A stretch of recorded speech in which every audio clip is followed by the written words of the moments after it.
अच्छे से बजाओ, यादव नहीं जीतेगा। जरा जोरदार तालियां बजा के बताओ कि कवि सम्मेलन शुरू किया जाए,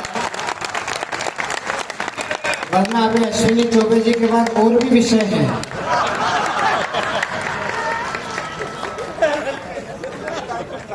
माँ सरस्वती को प्रणाम करता हूँ।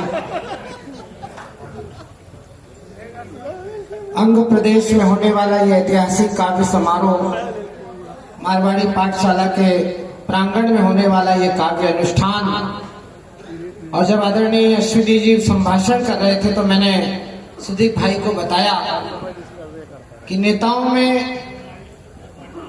विद्वत्ता प्रायः कम पाई जाती है, लेकिन पंडित जी के हम पुराने श्रोता रहे हैं, हमने उन्हें नीचे बैठकर आपकी तरह सुना है।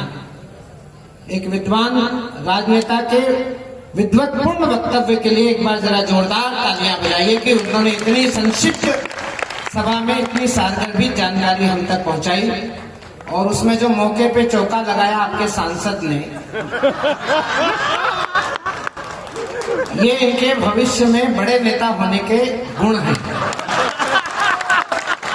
खड़े हो जरा, जोरदार तालियां बजाइए कि तुम्हारे सांसद को किसी की नजर ना लगे। हालांकि इनको क्या लगेगी, ये जिसको लग जाए उसको नजर नहीं लगे। अश्विन चौबे जी इस उम्र में भी इतने सुंदर दिखते हैं, आप अजय जी को साथ रखा करो तो आपको काजल का टीका नहीं लगाना पड़ेगा। क्या सांवला सलोना सांसद है आपका।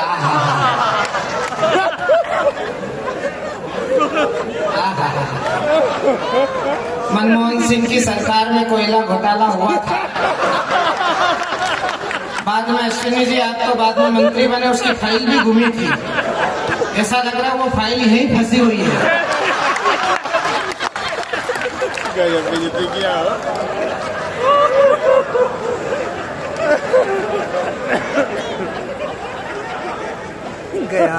मैं वो यादव नहीं हूँ जो लखनऊ और पटना में पाए जाते हैं।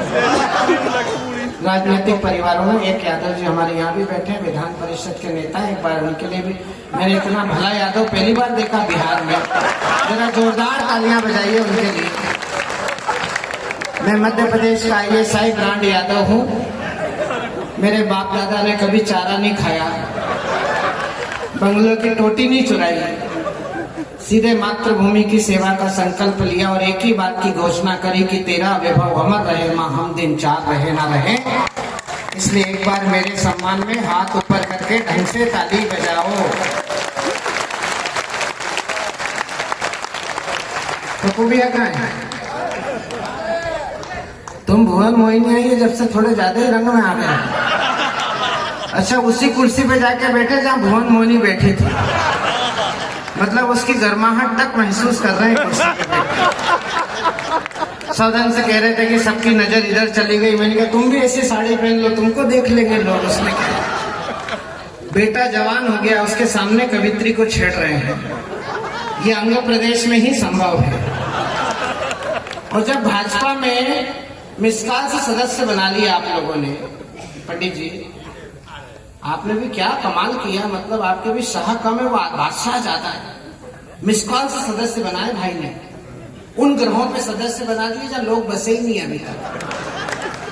जब मिसकाल से सदस्य बना दिए तो इन बेचारों को बाहर क्यों लटका दिया? इनको भी प्रवेश दे दो अंदर, जिधर की कुर्सी खाली है उधर प्रवेश दे दो। आ जाओ भैया, इधर से घुस जाओ, अंदर सब आ जाओ, पीछे आके बैठ जाओ, ऐसे लटको मत, आ जाओ, बुला लो भैया। जो व्यवस्था में लगे हैं, बैठक व्यवस्था में, सबको अंदर ले लो ताकि खाली स्थान बढ़ जाए। अब एक बार मुझे इस कवि सम्मेलन को प्रारंभ करने की अनुमति दो। ये इस क्षेत्र ही नहीं, बिहार ही नहीं, देश में होली पर होने वाले कवि सम्मेलनों में सबसे बड़ा और सबसे ऐतिहासिक कवि सम्मेलन है। एक बार इस कवि सम्मेलन को प्रारंभ करने की घोषणा करो। जोरदार तालियां बजाकर मुझे अनुमति दो कि मैं इस काव्य समारोह को शुरू करूं। आइए मैं कवियों का एक छोटा सा परिचय आपसे कराता हूं। सबसे कोने पर एक हिलता डुलता कुतुब मीनार रखा हुआ है। ये उस धरती से आया है, महाकुंभ की धरती से, जहां पर 70 करोड़ से ज्यादा लोग स्नान करके गए हैं। उसके बाद भी जिनके पाप नहीं धुले हैं उनका धोने के लिए ये शहर शहर घूम रहा है। ये पाप धोने का निरमा वॉशिंग पाउडर है। हालांकि खुद ही इतना धूत रहता है कि खुद के ही धुल जाए तो बहुत है। अखिलेश त्रिवेदी इनका नाम है, हास्य रस के कवि हैं, 78 साल की उनकी उम्र है। पता नहीं अगले वर्ष वो आ पाए कि नहीं आ पाए, लेकिन अगर इस वर्ष आए हैं तो जरा उम्र दराज कवि का बंग की धरती पर, महाकवि मिश्र की धरती पर कैसा सम्मान होना चाहिए। जरा एक बार जोरदार तालियां बजाकर भाई अखिलेश त्रिवेदी का नागरिक अभिनंदन करिए। डॉक्टर भुवन मोहिनी गीत और गजल का बड़ा प्रांजल स्वर है। वो कविता भी जानती है, कवि सम्मेलन भी जानती है। एक बार इस मंच पर आ गई है, इस मंच पर दूसरी बार वही आता है जो पहली बार आपके दिल पर पहुंचता है। आए तो बहुत सारे कवि हैं इस मंच पर, लेकिन रिपीट तो हम सभी के कुछ 2-4 ही होते हैं। बाकी तो एक एक बार आके ना उनका श्राद्ध अपन ने कर ही दिया। कई लोग तो आने में भी घबराते हैं भागलपुर की, यहाँ से वापिस जा भी पाएंगे कि नहीं, क्योंकि भागलपुर में कवि की कविता पे या तो ताली बजती है और कवि नहीं जमे तो बाद में फिर वो बजता है। लेकिन डॉक्टर भुवन मोहिनी जब पहली बार आई थी तब मैं भी मंच पर था। उन्होंने आपके दिल के दरवाजे पर प्रेम के हस्ताक्षर करके इस बात की घोषणा कर दी थी कि दिल पे मुश्किल है बहुत दिल की कहानी लिखना, जैसे बहते हुए पानी पे हो पानी लिखना, कुछ भी लिखने का हुनर तुझको अगर मिल जाए, इश्क को अश्क के दरिया की रवानी लिखना। उस रवानी को जवानी की कहानी बनकर गीत में ढालकर अपने मधुर स्वर से आपके कानों के रास्ते आपके दिल तक पहुंचने का हुनर जिस नौजवान लड़की के पास है, आज वो हमारे मंच पर है। हिंदुस्तान के सबसे स्वच्छ शहर इंदौर से आई है, इसलिए जरा बड़ी तालियां बजाकर आप उनका अभिनंदन करिए, उनका अभिवादन करिए कि आज की शाम हम उन्हें सुनना चाहते हैं। उनके पास एक ऐसा कवि बैठा है जिसे हम पिछले 3 वर्ष से पप्पू जी और हम सब प्रयास कर रहे हैं कि वो भागलपुर आए। नाम उनका प्रियांशु गजेंद्र है। कविता की राजधानी बाराबंकी से हमारे बीच आए हैं। ये वो मंच है जहां पर नेपाली जी सहित नीरज जी ने काव्य पाठ किया है, कुंवर बेचैन जी ने काव्य पाठ किया है, राजेंद्र राजन जी कई वर्षों तक अनवरत यहाँ पर आए हैं। डॉक्टर कुमार विश्वास, डॉक्टर विष्णु सक्सेना की ये नर्सरी का कवि सम्मेलन रहा है, जिन्होंने उन्हें बड़ा कवि बनाया, स्टार कवि बनाया है। इस मंच पर देवल आशीष आए हैं। इस मंच पर डॉक्टर कीर्ति काले, सरिता शर्मा, अंजुम रहबर सरी के बड़े गीतकारों ने अपना कलाम पढ़ा है।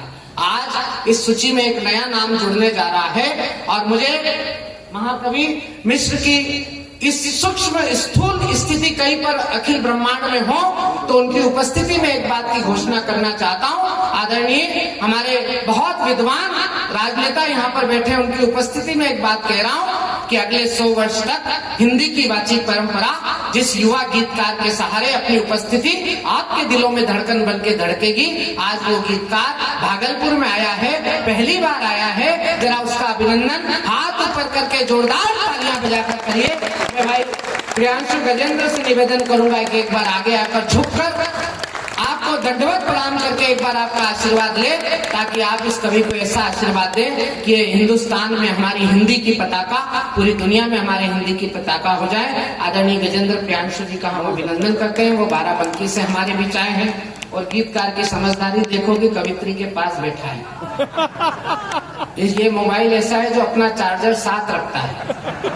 ये गीतकारों की खासियत होती है। उधर वो बुढ़ो बैठे हैं, देखो जरा। उनको मैंने कहा कि इनको दूसरे सोफे पे बिठाना, ये लुढ़क भी जाता है नहीं। ये चलते कवि सम्मेलन में एक्सीडेंट पैदा कर देगा। बीचों बीच हिंदी कवि सम्मेलन की हास्य का वो सितारा जिसका नाम जानी बैरागी है, जो हमारे मालवा का गौरव है, हमारे मालवा से निकलकर पूरी दुनिया में जिसने मालवा के गौरव को हिंदी हास्य के रूप में स्थापित किया है।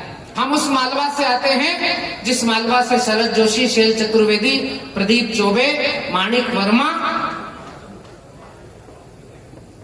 सुरेश उपाध्याय, गुरु सक्सेना, मनोज, पंडित सत्यनारायण सत्तनसरी के बड़े हास्य के शलाका पुरुष हुए।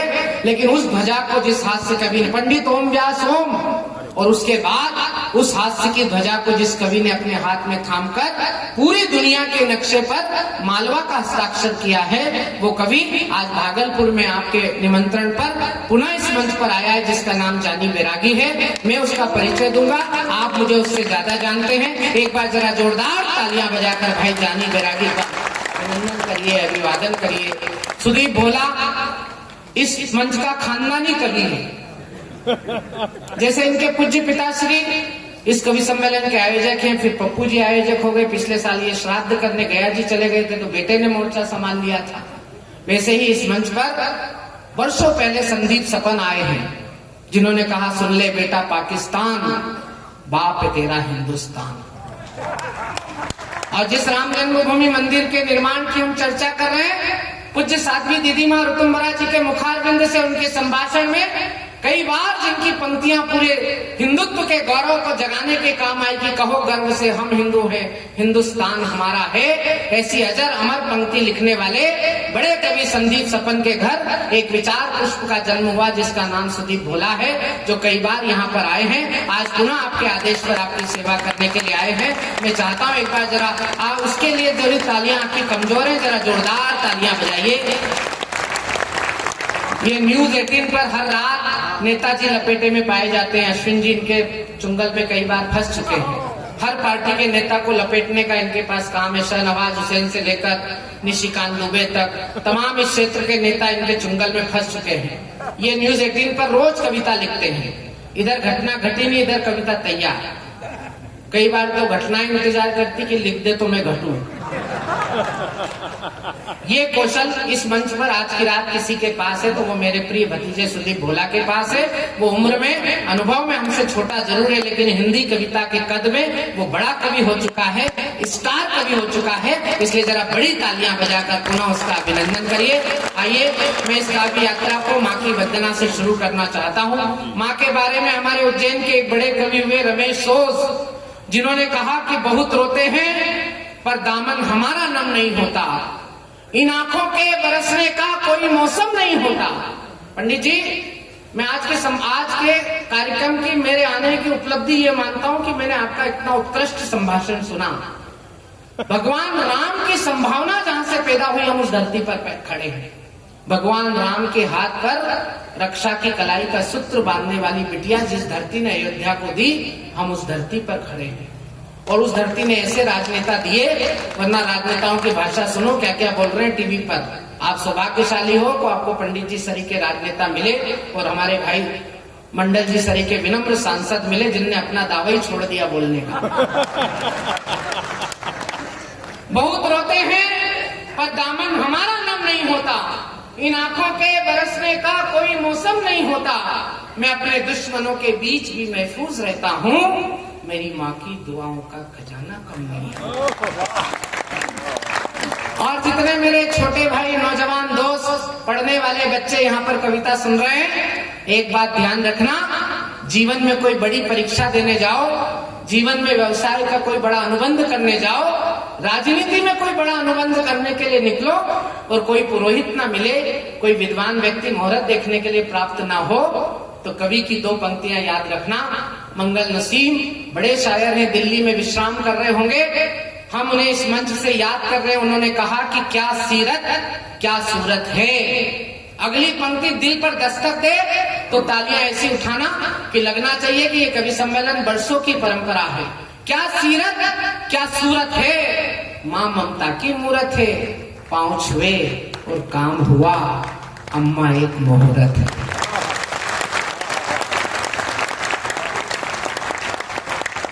आपकी बजी हुई तालियों ने इस बात की आश्वस्ति दी कि कवि सम्मेलन ऐतिहासिक होगा। आइए, माँ के चरणारविंद में शब्द पुष्प अर्पित करने की जिम्मेदारी मैं डॉक्टर भुवन मोहिनी को देता हूँ और भुवन को आदेशित कर रहा हूँ कि भुवन उठो, महाकवि की इस धरती पर, नेपाली जी की शहादत स्थली पर, दिनकर जी की इस कर्म स्थली पर खड़े होकर माँ सरस्वती के चरणारविंद में शब्द पुष्प अर्पित करो और इस बात की घोषणा करो कि गणपति शारदे सकल क्लेश करते हैं, अब हम नवरस सीमा में प्रवेश करते हैं, तुम दो आशीर्वाद। आज इन कवियों को हम इस कवि सम्मेलन का श्री गणेश करते हैं। जोरदार तालियां बजाइए। आदरणीय डॉक्टर भुवन मोहिनी, इंदौर।